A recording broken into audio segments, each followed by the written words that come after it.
In this video, I will show you my home gym and how you can start training at home as well. What's up YouTube? Here's a quick tour of my tiny home gym. This is where I do most of my training. It's usually strongman and powerlifting inspired workouts.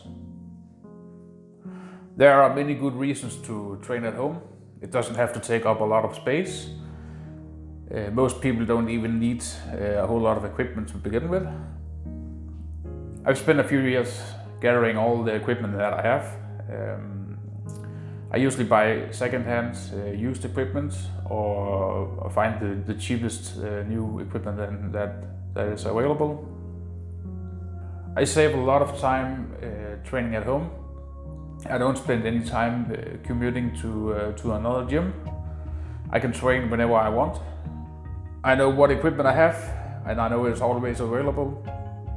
I know how clean it is, since I'm the only one using it.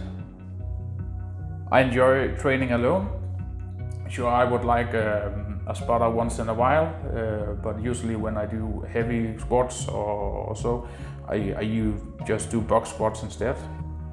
If you need a spotter or just someone to train with you, invite your family member or partner or colleague, whoever you want to train with, to train in your home gym, and maybe perhaps you can start a gym together, a home gym together, and then spend more money on equipment.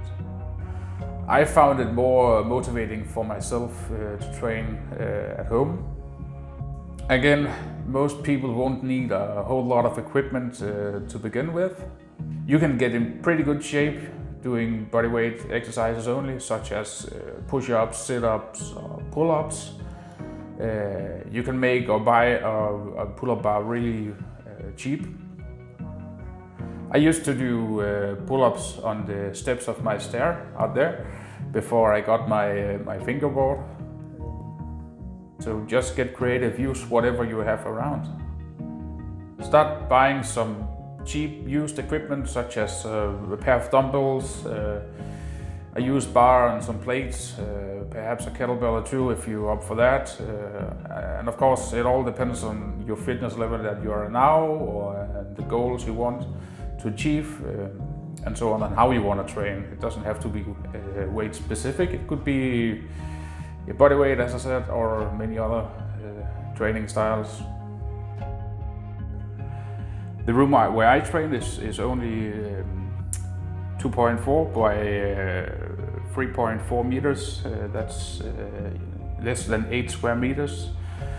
It's actually smaller than most garages that many people use for a home gym. My best recommendation on training in such a small place is to keep all your equipment organized and stored properly, and only have the equipment that you need at the moment. So the equipment I have, start here. I have an adjustable bench, but I only use it for as a flat bench, for bench pressing and box squats, lying double flies, and so on. And so here I have an easy bar that I picked up really cheap, second-hand bar, and then a 12 kilo med ball from Strength Shop. You see here. I use it in the summertime for wall balls. I only do that outdoors. I have a space for that. So in the winter time and autumn right now, I mostly use it for Russian twist. Yeah. So my barbell is a 2028 black zinc coated from Strength Shop again. I also bought that as a new one. It's a pretty okay bar for that price. The price was only, I think it's around 130 euros.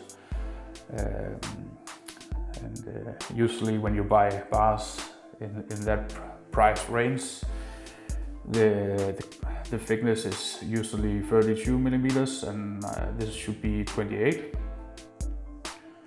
And it's strong enough for me.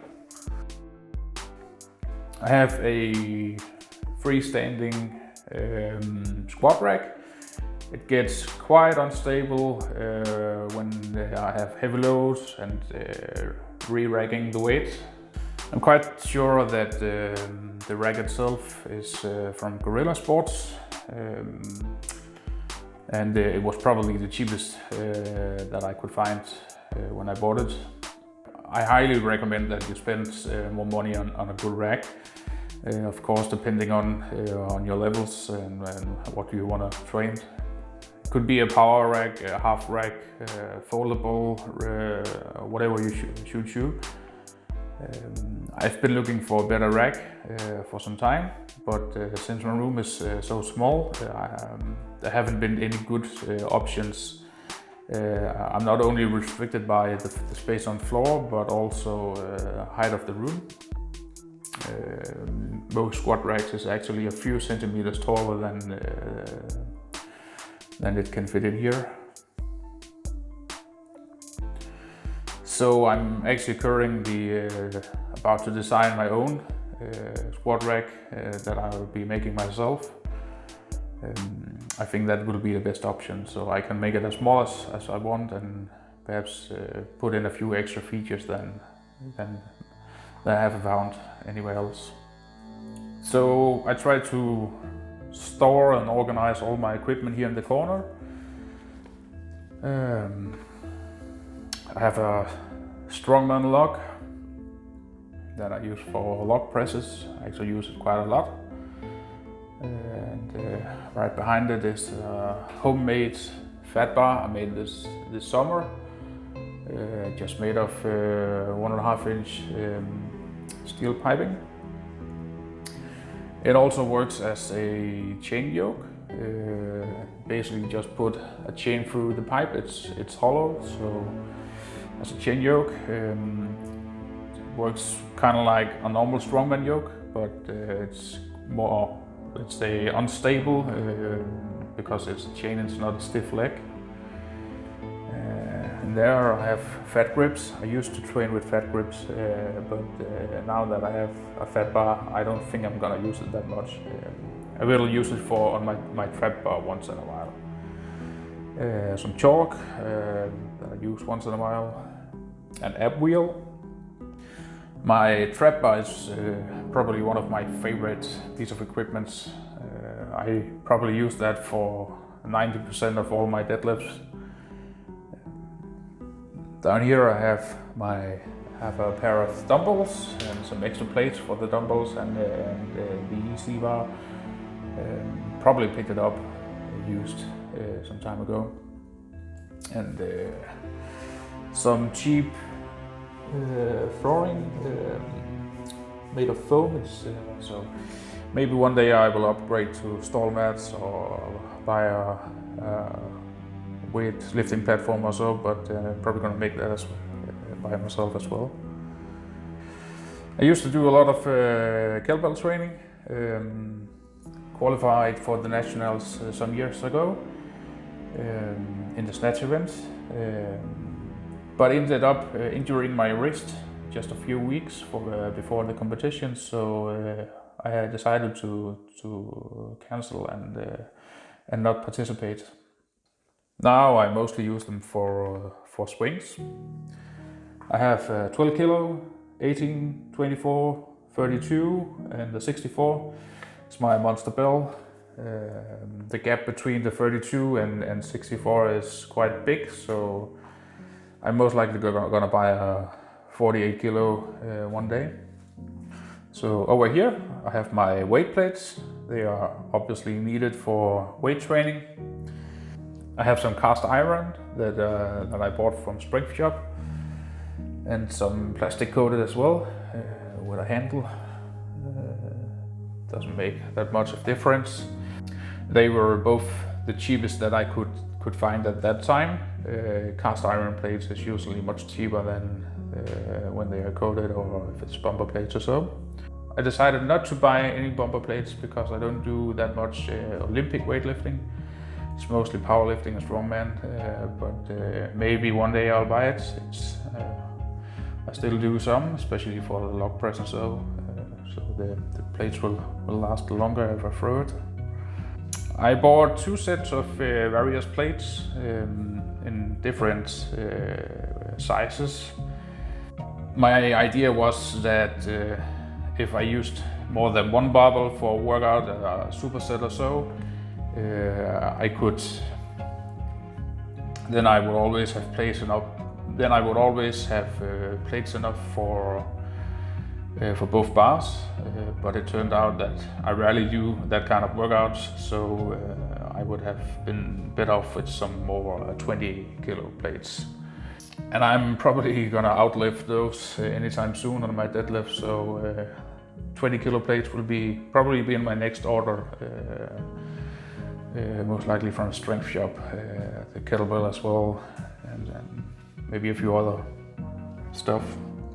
I recently invested in this plate rack. Again, I like to organize things. Before that, all the plates were lying on the floor down here, and it was taking up quite a lot of space. So a plate rack is really good, but this one is not that good. It's a bit unstable, as you can see, and especially if I take off all the 20s in that side, it starts to get it bends a little. I'm not that worried about it, but the cardboard box it came from says professional equipment for strength sport or so, and I'm sorry to say, but it's not that professional. Let's take a look. The welds down here, if we can turn the camera. It should have been welded here as well, not just here. And the gap, the tolerances hole, the holes for the balls are quite big. So there's it's a bit slack for the balls. So calling it professional, I wouldn't say so. It's too unstable for that. The plate rack is made by Gorilla Sports, and again, that was probably the cheapest I could find. Maybe I'll build one myself in case I don't stumble upon a better option anytime soon. So up here, I have all my resistance bands that I use for mobility work, and my belt as well. I've started using lockjaws and got 2 sets of them now. I used to just use the spring clamps that come with most bars, but I find these are they are a little better to work with. They fit really well on most bars, and they are easy to unlock and take off as well. Up here I have my Beast Maker. It's a fingerboard or hangboard, whatever you want to call it. It's mostly used by people who is climbing, so these holes and the jogs is similar to the climbing wall and Gripz, whatever they climb on. It's really good for strengthening the fingers and forearms, and this fingerboard takes up less space than most pull-up bars. So that's my tiny home gym, but wait, there's more. Perhaps you've seen in my videos that I sometimes train outdoors as well. During summer, I mostly train outdoors because it's too warm to train inside, and why not use the good weather to be outdoors as well. I have more space outside, so I can do distance training, or some distance training at least. So outdoors, I can do a few other exercises, and I have some extra equipment out there as well. I have a wooden structure that where I can put my gym rings and a climbing rope as well. That's also where I do my wall balls. And as said, I also use my fat bar as a chain yoke. I recently made a video on how I made the fat bar into chain yoke and where I use it as well. I also have a homemade plyo box that I use mostly for box jumps. And I do farmer walks with my trap bar. I recently picked up an old tractor tire and a sledgehammer, so I'll be doing some tire flaps and tire slams as well. I've already done that, even though it's a bit cold, but it's a fun few exercises, so I might do that throughout winter. So my recommendations are that you store and organize your equipment properly. Buy equipment that matches your fitness level and your fitness goal. Buy used equipment if you're okay with that.